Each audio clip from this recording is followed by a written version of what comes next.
Senior Secondary English 28 point B, writing email.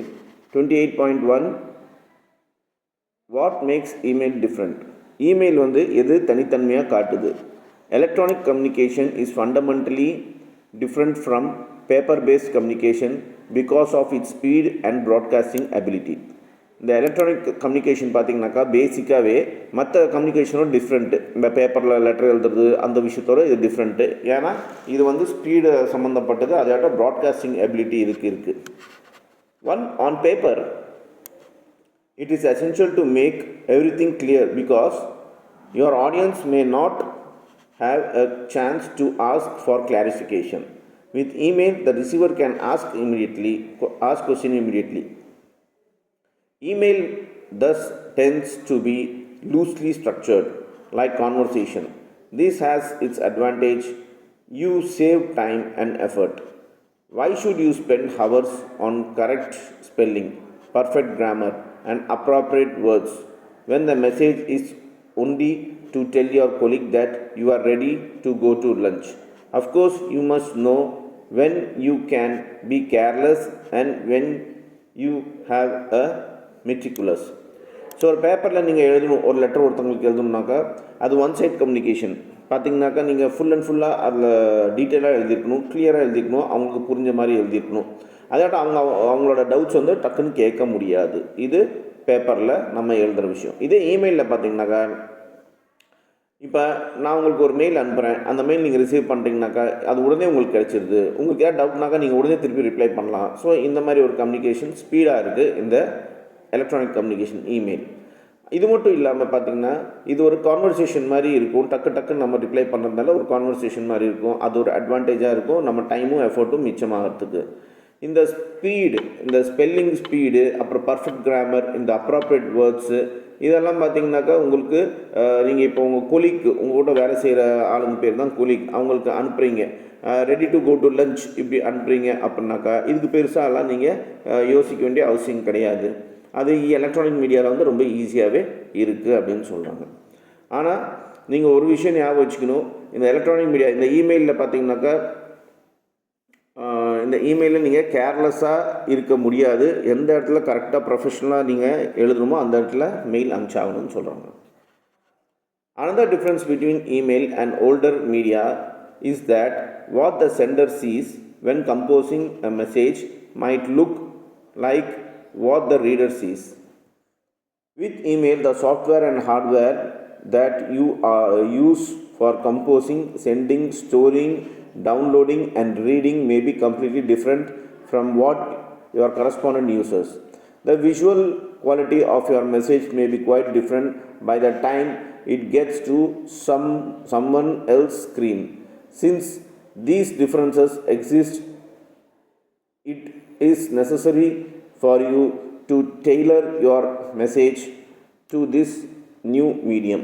இப்போ நம்ம ஒரு லெட்டர் எழுதும் போது பார்த்திங்கன்னா அதில் ஜஸ்ட் ஒரு வெள்ளை பேப்பர் இருக்கும், அதில் நம்ம எழுதி அனுப்பிச்சுட்ருவோம், அவ்வளோதான், அதோட வேலை முடிஞ்சு போச்சு. இதுவே இந்த இமெயிலில் நமக்கு என்ன ஆகுதுனாக்கா, நம்ம ஒரு சாஃப்ட்வேரு, ஒரு ஹார்ட்வேரு, அப்புறம் இது வந்து கம்போஸ் பண்ணுறது, அனுப்புறது, ஸ்டோர் பண்ணுறது, டவுன்லோட் பண்ணுறது, இதை மறுபடியும் ரீட் பண்ணுறது, எப்போ வேணாலும் இது வந்து ரீட் பண்ணலாம். இந்த மாதிரி ஒரு அட்வான்டேஜஸ் எல்லாமே இந்த இமெயிலில் இருக்குது. பிகாஸ் டெக்னாலஜி சம்மந்தப்பட்டு இருக்குது. அதாவது இந்த குவாலிட்டி ஆஃப் இந்த விஷுவல் குவாலிட்டி ஆஃப் இது மெசேஜும் பார்த்திங்கனாக்கா டிஃப்ரெண்ட்டாக இருக்குது. அது வந்து வேறு ஸ்க்ரீனில் ஒரு மாதிரி இருக்கும் நம்ம இமெயிலை பொறுத்த வரைக்கும். இந்த டிஃப்ரென்ஸ் பார்த்திங்கனாக்கா ரொம்ப இந்த மெசேஜ் புது மீடியம் ஆஃப் மெசேஜ், இமெயிலுங்கிறது புது மீடியம் ஆஃப் மெசேஜ், இதில் ரொம்ப முக்கியமாக இருக்குன்னு சொல்கிறாங்க. 28.2 how to write an email. ஒரு இமெயில் எப்படி எழுதணும். In this section you will learn some of the major features of communicating through email. இப்போ இந்த செக்ஷனில் நாம் எப்படி எழுதணுங்கிற இமெயில் எழுதணுங்கிற ஒரு முக்கியமான விஷயங்கள்லாம் பார்க்க போகிறோம். ways of establishing context. ஒரு கான்டெக்ஸ்ட்டை க்ரியேட் பண்ணுறதுக்கு முன்னாடி அதுக்குன்னு ஒரு சில வழிகள் இருக்குது, அது என்னென்னு பார்ப்போம்.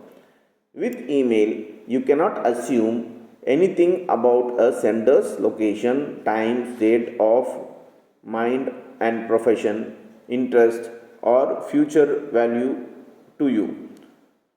This means that you need to be very careful about giving your receiver some context. Furthermore, your receiver may get a few hundred messages all at once.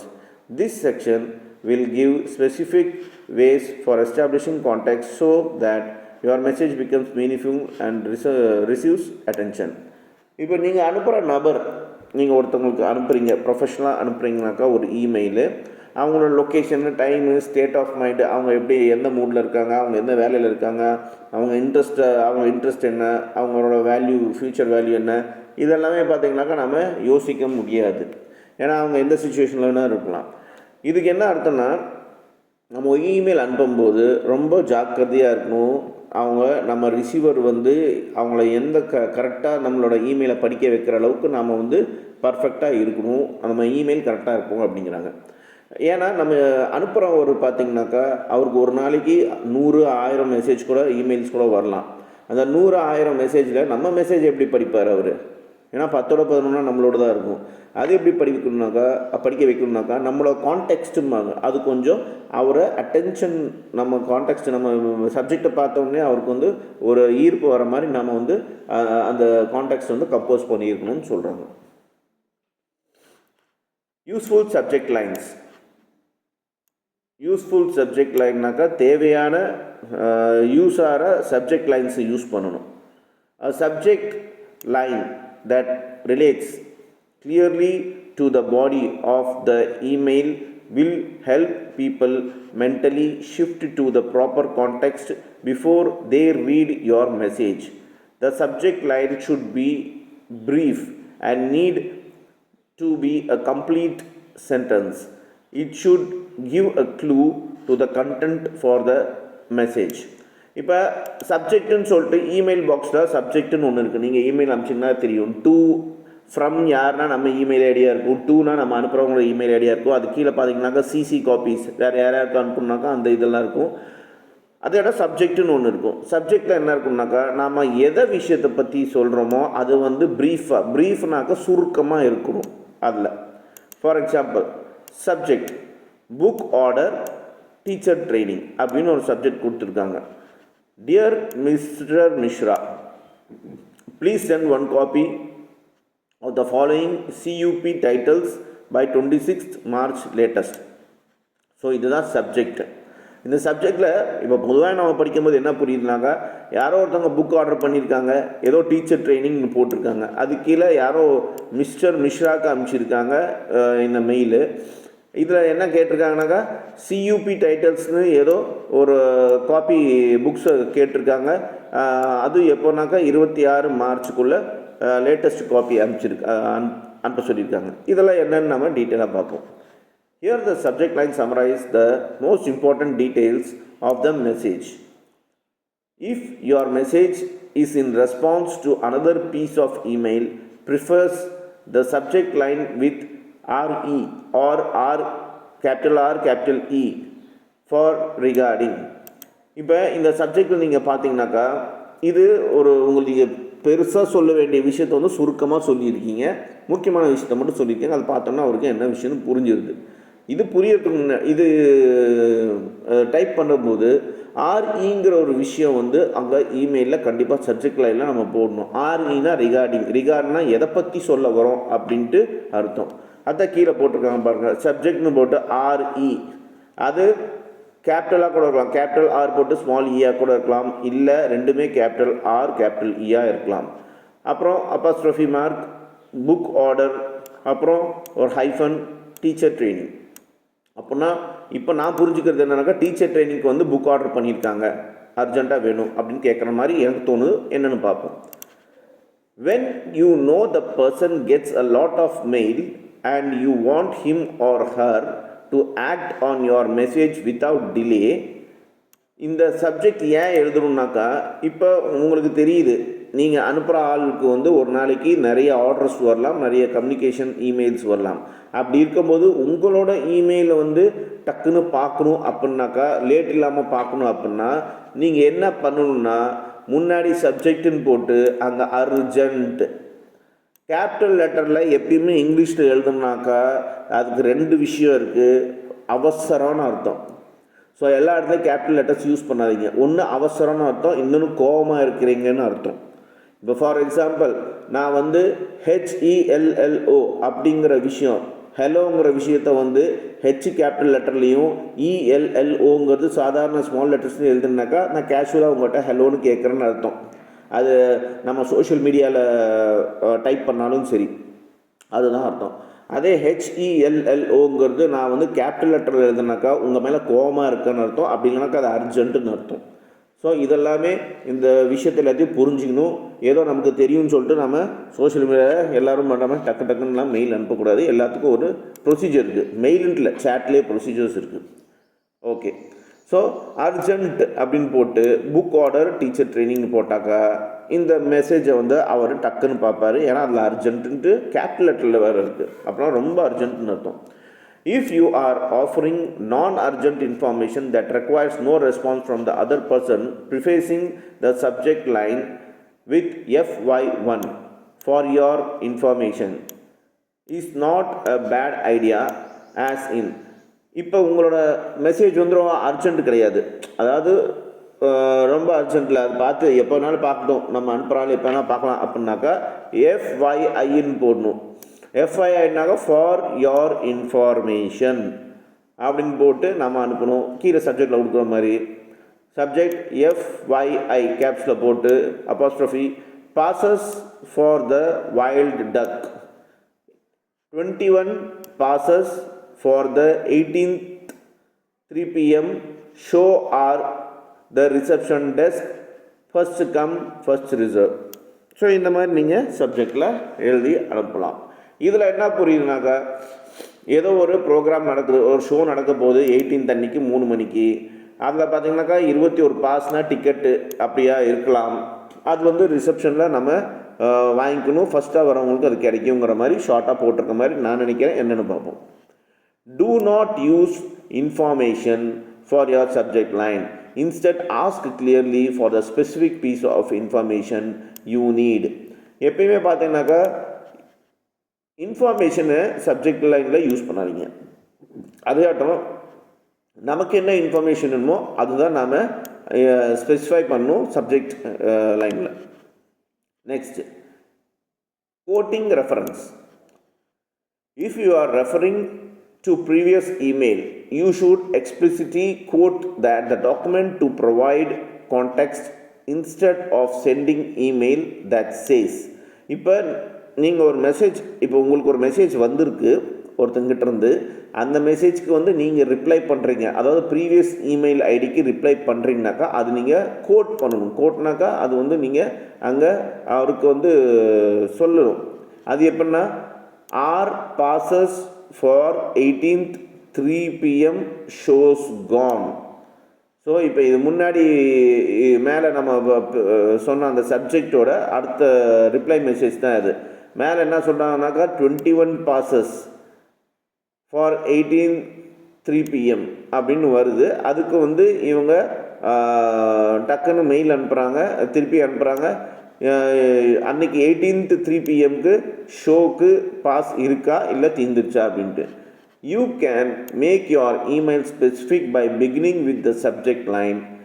In the subject line, if you are referring to the show on 18th, you can say regarding show on 18th. இப்போ நீங்கள் உங்களோட ஸ்பெசிஃபிக்கான ஒரு மெசேஜை சொல்லணும் அப்படின்னாக்கா அது subject லைன்லேயே சொல்லிக்கலாம், அது காட்டிக்கலாம். எப்படின்னா இப்போ உங்களுக்கு இங்கே பார்த்தீங்கன்னா show on regarding show on 18th அன்னைக்கு நடக்கிற ஷோ அப்படி அது மட்டும் தெரியணுனாக்கா அது மட்டும் நீங்கள் எழுதலாம் அப்படின்னு சொல்கிறாங்க. And your email can read. அப்புறம் உங்கள் இமெயில் எப்படி இருக்கலாம்னா our passes for 18th 3 p.m. Sean Khan அப்படின்னு என்ன அர்த்தம்னாக்கா 18th 3 p.m.க்கு நடக்கிற ஷோக்கு டிக்கெட்டு முடிஞ்சிருச்சா, பாசஸ்னால் டிக்கெட்டு முடிஞ்சிச்சா அப்படின்ட்டு நீங்கள் எழுதலாம். Referring to previous document becomes necessary because you may have sent the message on Friday and might not remember it on Monday morning when you see the response. But you must also avoid giving too much of context. Looking at 2 examples given below and decide which is the better and why. சரி, இந்த மாதிரி நம்ம அனுப்புகிறோம். நம்ம பழைய மெயிலுக்கு வந்து reply அனுப்புகிறோம். இது ஒன்று. இன்னொன்று பார்த்தீங்கன்னாக்கா, அது அனுப்புறது நல்ல விஷயம். ப்ரீவியஸ் டாக்குமெண்ட்ஸை வந்து நம்ம ரெஃபர் பண்ணி அனுப்புறது நல்ல விஷயம். ஆனால் என்னன்னாக்கா, நிறைய கண்டெக்ஸ்ட்டை வந்து நாம் எழுதக்கூடாது சப்ஜெக்டில். அது கீழே 2 எக்ஸாம்பிள் கொடுத்துருக்காங்க. அதில் எந்த எக்ஸாம்பிள் பெட்டராக இருக்குதுன்னு உங்களே சூஸ் பண்ண சொல்கிறாங்க. First example, I have talked to Rakesh about price quoted by BPL. He thinks it's too high. Neha promised to contact HL and LG. Any news? What do I do now? So இந்த இடத்துல ராகேஷ் ஒருத்தர் வந்து message பண்ணுறாரு. நான் ராகேஷ்கிட்ட பேசியிருக்கேன். BPL காரங்க சொன்ன price வந்து ரொம்ப அதிகமாக இருக்குது. பிபிஎல்காரங்க ப்ரைஸ் கோட் பண்ணியிருக்காங்க, அது ரொம்ப அதிகமாக இருக்குதுன்னு ராகேஷ் நினைக்கிறாங்க. நேஹா வந்து ஹெச்எல்ங்கிற கம்பெனிக்கும் எல்ஜிங்கிற கம்பெனிக்கும் காண்டாக்ட் பண்ணுறேன்னு சொல்லியிருக்காங்க. ஏதாவது நியூஸ் வந்துச்சா அதை பற்றி? What do I do now? இப்போ நான் என்ன பண்ணுறது இப்படின்ட்டு ஒருத்தர் அனுப்பிச்சிருக்காரு சப்ஜெக்டில். இதுவே இன்னொரு example, Rakesh has PP quotation. Compare it with those of HL and LG available with Neha. Respond with the line of action. So மேலே ஒரு எக்ஸாம்பிள் கொடுத்துருக்காங்க, கீழே ஒரு எக்ஸாம்பிள் கொடுத்துருக்காங்க. இதில் ரெண்டுத்துலேயும் ரொம்ப கிளியராக இருக்கிற எக்ஸாம்பிள் எதுனா பி. ஏன்னா மேலே இருக்க இதில் வந்து ரொம்ப அதிகமான ஒரு கான்டாக்ட்ஸ் இருக்குது, கீழே இருக்கிறது ரொம்ப கிறிஸ்பாக கொடுத்துருக்காங்க. என்னென்னாக்கா கீழே பியில் என்ன கொடுத்துருக்காங்க, ராகேஷ் கிட்ட பிபி கொட்டேஷன் இருக்குது, பிபி கம்பெனியோட கொட்டேஷன் இருக்குது. அதை கம்பேர் ஹெச்எல்லோ எல்ஜி கூட கம்பேர் பண்ணி அது வந்து நேஹா கிட்ட பேசிக்கோங்க. அப்புறம் உங்களோட நீங்கள் அடுத்து என்ன பண்ண போகிறீங்கன்ட்டு எனக்கு சொல்லுங்கள் அப்படின்னு நீட்டாக முடிச்சிருக்காங்க. ஸோ இந்த மாதிரி தான் சிம்பிள் அண்ட் கிறிஸ்பாக சப்ஜெக்டில் இருக்கணும், புரிகிற மாதிரி. The second B is better because it is shorter in the action, is action oriented. It tells the receiver precisely what he should do. So ஏற்கனவே சொன்ன மாதிரி பி தான் ஒரு நல்ல ஒரு ஷார்ட்டான விஷயம். அதில் வந்து தெளிவாக இருக்குது, அடுத்து என்ன பண்ணுங்க அப்படின்ட்டு சொல்கிறதுக்கு ஒரு தெளிவான விஷயமும் இருக்குது அப்படின்னு சொல்கிறாங்க. Compare prices from different sources, decide the convey subscription action. So ரெண்டாவது எக்ஸாம்பிள் என்ன போட்டிருக்குனாக்கா, எல்லா அந்த ப்ரைஸ் வந்து கம்பேரும் பண்ணியிருக்காங்க, அடுத்து என்ன பண்ணணும்னு சொல்லியிருக்காங்க. ஸோ அதனால கிளியராக இருக்குது.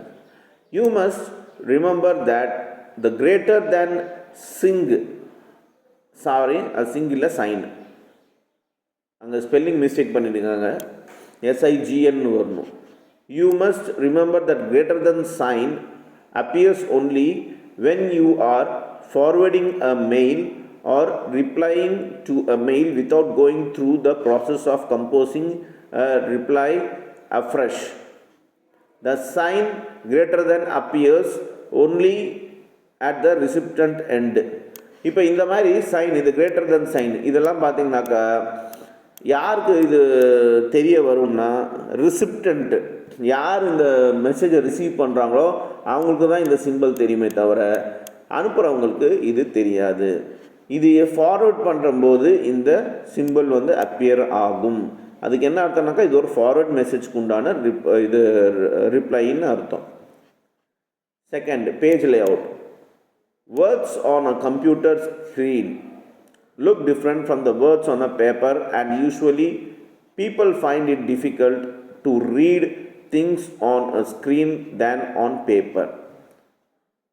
For instance, you may have put some of your information in box, but your recipient computers may not receive it at that form.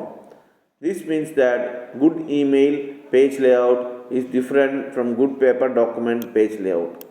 இப்போ பேஜ் லேஅவுட்னு ஒன்று இருக்குது. நம்ம பேப்பரில் எழுதுகிற பேஜ் லேஅவுட் வேறு, நம்ம சிஸ்டமில் யூஸ் பண்ணுற பேஜ் லேஅவுட் வேறு. இப்போ நிறைய விஷயத்தில் என்ன ஆகும்னாக்கா, நம்ம பேப்பரில் எழுதுறது பார்த்திங்கனாக்கா உங்களுக்கு கொஞ்சம்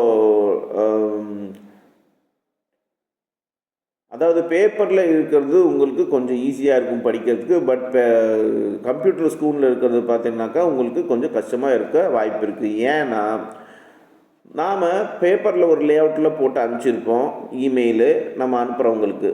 ஆனால் அவங்களோட லேஅவுட்டு வேறு மாதிரி இருக்கும், அவங்க சிஸ்டமில் கான்ஃபிகரேஷன் வேறு மாதிரி இருக்கும். ஸோ நம்மளோட அனுப்பின கான்ஃபிகரேஷன் தான் அவங்க சிஸ்டம் இல்லைனாக்கா அவங்களுக்கு அந்த மெயிலே ரிசீவ் ஆகாது.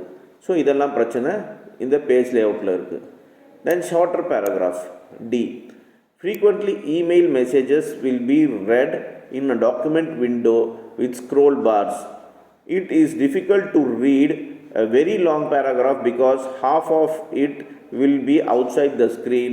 Therefore, it will be difficult to remember the information. இது ஒரு விஷயம். இப்போ ஒரு பேப்பர் நீங்கள் பார்க்குறீங்க, தட் இஸ் ஒரு லெட்டர் நீங்கள் பார்க்குறீங்க, இல்லை இதில் சிஸ்டமில் பார்க்குறீங்கன்னாக்கா, இல்லை நம்ம மொபைல்லே பார்த்தா கூட என்ன ஆகுது, பாதி தான் தெரியுது, மீதி கீழே எங்கேயோ இருக்குது, இல்லாட்டி மேலே எங்கேயோ இருக்குது, ஃபுல் பிக்சர் தெரிய மாட்டேங்குது, ஸ்க்ரோல் பண்ணால் மட்டும்தான் தெரியுது.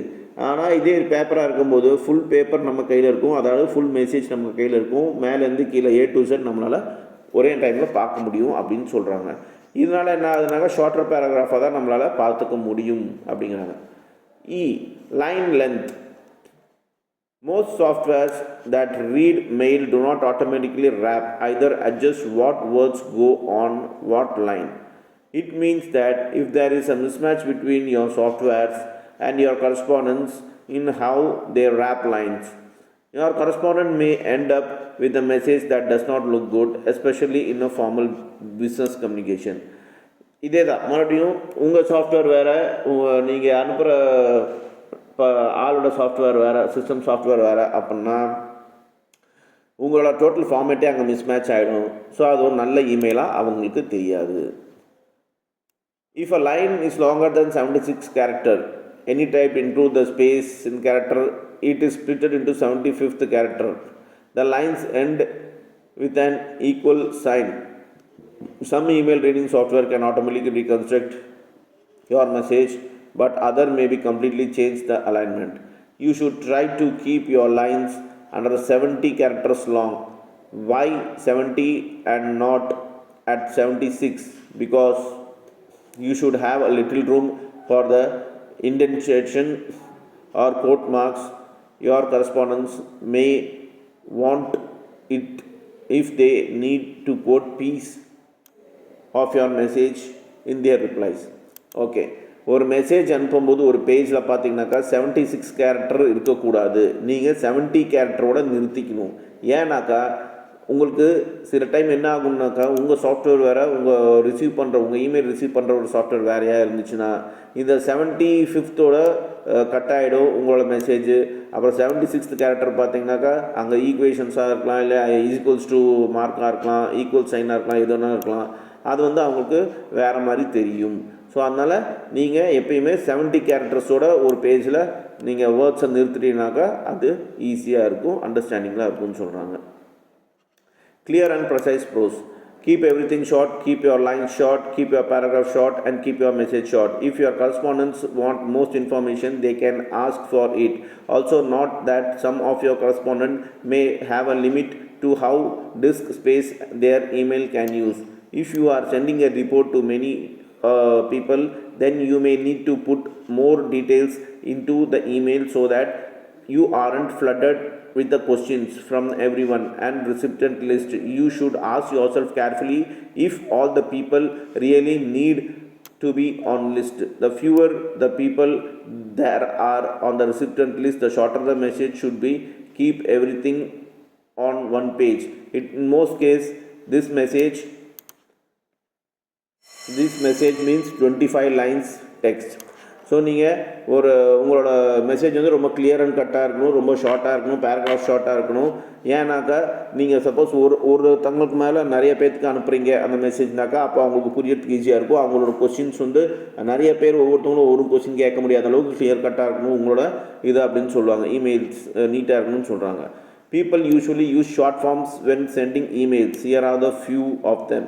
ஸோ கீழே இருக்கிறது பார்த்தீங்கன்னாக்கா ஷார்ட் ஃபார்ம்ஸு வேர்ட்ஸ் வருது, இது நீங்கள் பார்த்துக்கோங்க. இந்த மாதிரி தான் இமெயிலில் யூஸ் பண்ணுவாங்க. ஸோ இந்த செஷனில் இவ்வளோதான். நம்ம அடுத்த செஷனில் இதோட கன்க்ளூஷனை பற்றி நம்ம பார்ப்போம்.